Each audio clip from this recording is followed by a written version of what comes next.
26 जून 69 की मुरली। शिक्षा देने का स्वरूप, अपने स्वरूप से शिक्षा देना। बाप किसको देख रहे हैं? अपने बच्चों को देख रहे हैं। आज मुरली में क्या सुना था? आप सभी किसको याद कर रहे हो? बाप दादा सुबह की मुरली की कुछ महावाक्य पूछ रहे हैं।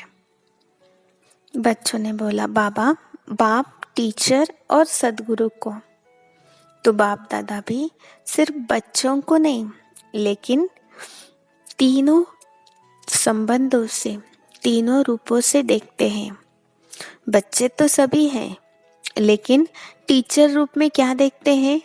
नंबरवार स्टूडेंट को देखते हैं। और गुरु रूप से किसको देखते हैं? मालूम है? नंबरवार फॉलो करने वालों को, जिन्होंने फॉलो किया है और जिन्हों को अभी करना है, दोनों को देखते हैं। मुख्य फॉलो कौन सा है? गुरु रूप से जो शिक्षा देते हैं, उसमें मुख्य फॉलो किसको करना है? गुरु रूप से मुख्य फॉलो क्या है? याद की यात्रा।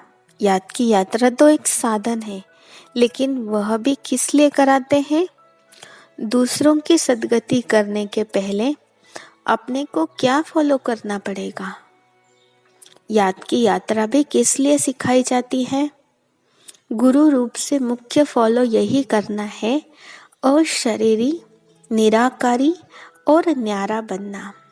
याद की यात्रा भी इसलिए करते हैं कि साकार में रहते निराकार, न्यारे और अशरीरी हो रहे।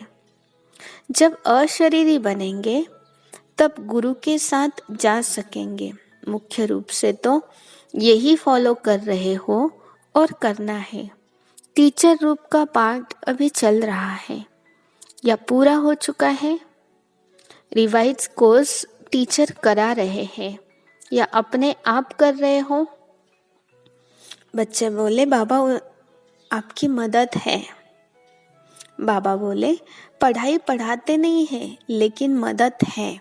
रिवाइज कोर्स के लिए स्कूल से छुट्टी ली जाती है, घर में जिसको होमवर्क कहा जाता है, लेकिन टीचर का कनेक्शन रहता है, साथ नहीं रहता, सिर्फ कनेक्शन रहता है। कनेक्शन तब तक है जब तक फाइनल पेपर हो। रिवाइज कोर्स के लिए टीचर हर वक्त साथ नहीं रहता, तो अभी टीचर दूर से ही देख रहे हैं। कहाँ भी कोई मुश्किलात हो तो पूछ सकते हो, लेकिन जैसे पढ़ाई के समय साथ रहते थे, वैसे अब साथ नहीं। अभी ऊपर से बैठ अच्छी रीति देख रहे हैं कि रिवाइज कोर्स में कौन कौन कितने शक्ति से, कितनी मेहनत से, उमंग उत्साह से कोर्स पूरा कर रहे हैं। ऊपर से बैठ दृश्य कितना अच्छा देखने का रहता है। जैसे आप लोग यहाँ ऊपर संदली पर बैठ देखते हो और नीचे बैठ देखने में फर्क तो है ना? उनसे भी ऊपर कोई बैठा होगा तो देखने में कितना फर्क होगा। बुद्धि बल से महसूस कर सकते हो क्या अनुभव होता है। आज अनुभव सुनाते हैं। अनुभव सुनने और सुनाने की तो परंपरा से रीत है। तो वतन में रहते क्या अनुभव करते हैं? वतन में होते भी टीचर का कनेक्शन होने के कारण कोई बहुत अलौकिकपन से पढ़ाई को रिवाइज कर रहे हैं, कोई समय गवा रहे हैं, कोई समय सफल कर रहे हैं। जब देखते हैं समय को गवा रहे हैं तो मालूम है क्या होता है? तरस तो आता है ना, लेकिन तरस के साथ साथ जो संबंध है वह संबंध भी खींचता है। फिर दिल होती है कि अभी अभी बाबा से छुट्टी लेकर साकार रूप में उनका ध्यान खिंचवाए, लेकिन साकार रूप का पाठ तो अभी पूरा हुआ, इसलिए दूर से ही सकाश देते हैं। बाबा जैसे साकार रूप में लाल झंडी दिखाते थे ना, वैसे ही वतन में भी लेकिन देखने में आता है कि अव्यक्ति रस को, अव्यक्त मदद को बहुत थोड़े ले पाते हैं। जो भी रास्ता तय करते हैं, विघ्न आते हैं। उन विघ्नों को पार करने के लिए मुख्य कौन सी शक्ति चाहिए? सहन शक्ति। सहन शक्ति से पहले कौन सी शक्ति चाहिए? विघ्न डालने वाली कौन सी चीज है? बच्चों ने बताया बाबा माया। बाबा कहते सुनाया था कि विघ्नों का सामना करने के लिए पहले चाहिए परखने की शक्ति, फिर चाहिए निर्णय करने की शक्ति। जब निर्णय करेंगे यह माया है व अयथार्थ है, फायदा है व नुकसान है, अल्पकाल की प्राप्ति है व सफलता की प्राप्ति है। जब निर्णय करेंगे तो निर्णय के बाद ही सहन शक्ति को धारण कर सकेंगे। पहले परखना और निर्णय करना। जिसकी निर्णय शक्ति तेज होती है वो कभी हार नहीं खा सकता। हार से बचने के लिए अपने निर्णय शक्ति और परखने की शक्ति को बढ़ाना है। निर्णय शक्ति बढ़ाने के लिए पुरुषार्थ कौन सा करना है? याद की यात्रा तो आप झट कर देते हो, लेकिन याद की यात्रा को भी बल देने वाला कौन सा ज्ञान अर्थात समझ है, वह भी स्पष्ट बुद्धि में होनी चाहिए। टोटल को तो रखा है, लेकिन टोटल में कहाँ भी टोटा अर्थात विघ्न पड़ जाता है। स्कूल में कई बच्चे एक दो को देख टोटल तो निकाल देते हैं, लेकिन जब मास्टर पूछता है कि टोटल कैसे किया तो मूंझ जाते हैं।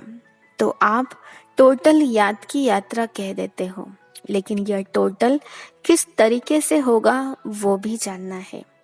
तो निर्णय शक्ति को बढ़ाने के लिए मुख्य किस बात की आवश्यकता है? बाबा पूछ रहे हैं। बच्चे बता रहे बाबा विचार सागर मंथन। बाबा बोले विचार सागर मंथन करते करते सागर में डूब जाए तो? कई ऐसे बैठते हैं विचार सागर मंथन करने, लेकिन कोई कोई ऐसी लहर आती है जो साथ ले जाती है।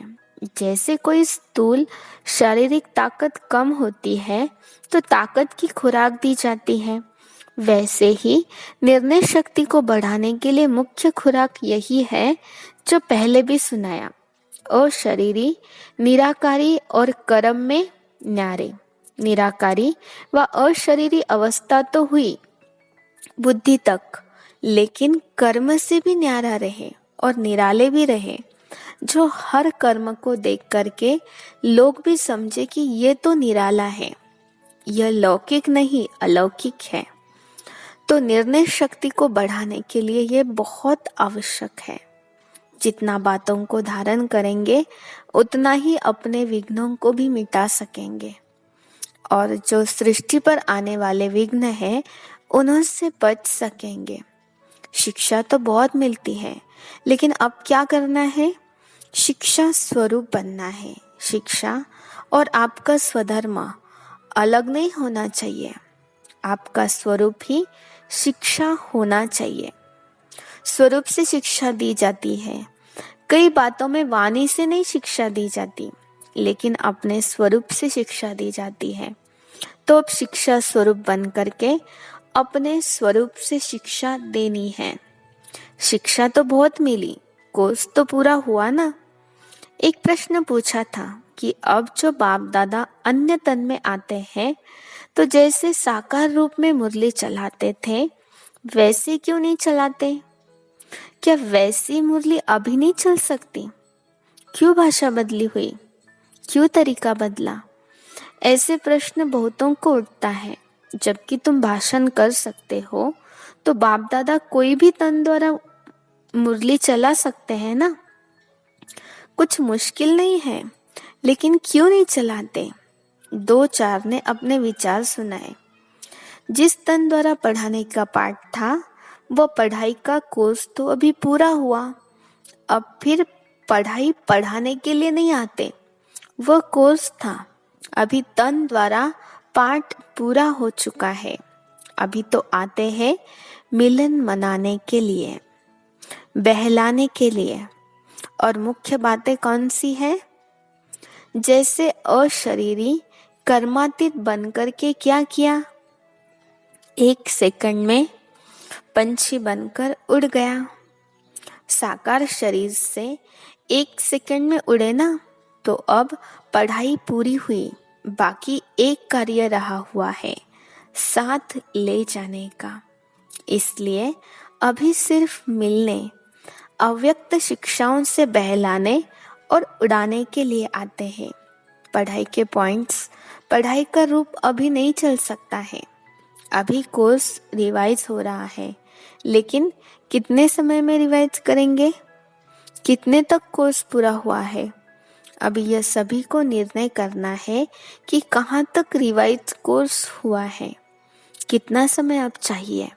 साकार तन के हर कर्म, हर स्थिति से अपने को भेंट करना, उनको देखते, यह लक्ष्य रखते अपने को देखो, फिर पता पड़ेगा कि कहाँ तक पहुँचे हैं। लक्ष्य तो बता दिया है, कैसे अपने को परखना है, फिर उत्तर देना। दूसरा प्रश्न यह देते हैं, होमवर्क तो तुम्हारा चल ही रहा है, उसमें विशेष ध्यान खिंचवाते, यह जो पाठ भावी प्रमाण हुआ है, उस साकार रूप में अव्यक्त क्यों बनाया? इनके भी कई गुह्य रहस्य है। इसकी गहराई में जाना, सागर के लहरों में नहाने नहीं लग जाना, लेकिन सागर के तले में जाना, फिर जो रतन मिले वो ले आना।